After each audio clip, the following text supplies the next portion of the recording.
Hi, നിങ്ങൾ masala rice cake കഴിച്ചിട്ടുണ്ടോ? അരി കൊണ്ടുണ്ടാക്കിയ ഒരു ബ്രേക്ക്ഫാസ്റ്റാണിത്. ഞാൻ എടുത്തത് 2 കപ്പ് അരിപ്പൊടിയാണ്. സാധാരണ അരി പുതിർത്ത് മിക്സിയിലിട്ട് അരച്ചെടുത്താൽ മതി. ഇതിപ്പോൾ ഞാൻ ഷോപ്പിൽ നിന്ന് വാങ്ങിയ അരിപ്പൊടിയിൽ ഉപ്പും കുറച്ച് വെള്ളവും ചേർത്ത് ഒന്ന് കുഴച്ചെടുത്തു. അതിനുശേഷം ചെറിയ ചെറിയ ബോൾസാക്കി വേവിപ്പിച്ചെടുക്കണം.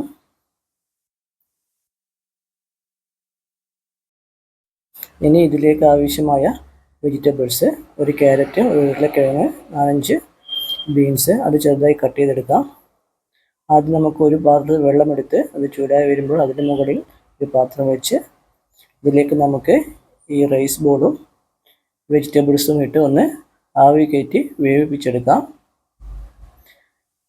റൈസ് ബോൾ വെച്ചു. അതിനുശേഷം ഉരുളക്കിഴങ്ങും ക്യാരറ്റും ബീൻസും ഇട്ട് അതൊന്ന് മൂടി വെച്ച് ആവി കയറ്റി വേവിപ്പിക്കണം. ഇനി ഇതിലേക്ക് വേണ്ടി ഒരു തക്കാളിയും ഒരു ഉള്ളിയും എടുത്ത് അതൊന്ന് ചെറുതായി കട്ട് ചെയ്തെടുക്കാം. അതുപോലെ 2 അല്ലി വെളുത്തുള്ളിയും 1 ഇഞ്ചിയും എടുത്ത് അതും കട്ട് ചെയ്തെടുക്കാം. പിന്നെ കുറച്ച് കറിവേപ്പിലയും. ഇപ്പോൾ നമ്മുടെ റൈസ് ബോളും ക്യാരറ്റും ഉരുളക്കിഴങ്ങും ബീൻസും വെന്ത് വന്നിട്ടുണ്ട്. നമുക്ക് അതൊന്ന് മാറ്റിയെടുക്കാം. ഞാൻ ആദ്യം റൈസ് ബോൾ ഒന്ന് മാറ്റിയെടുത്തിട്ടുണ്ട്. ഇനി ഇതൊന്ന് കട്ട് ചെയ്തെടുക്കണം. ചെറിയ ചെറിയ പീസായി എടുക്കണം. അതൊന്ന് കട്ട് ചെയ്തെടുത്തിട്ടുണ്ട്.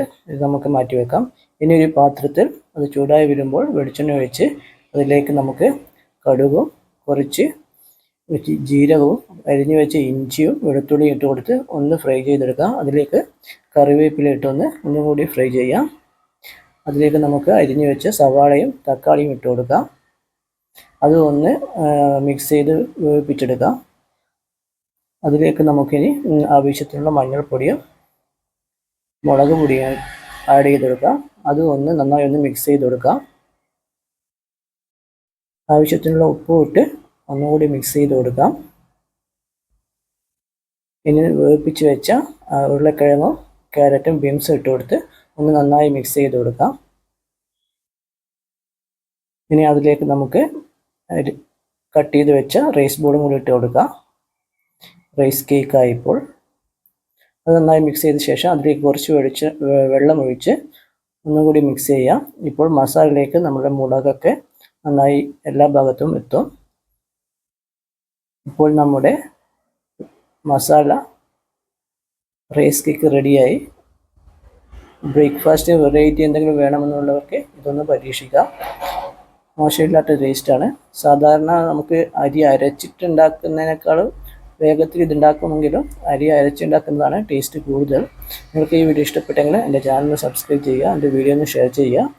Thank you.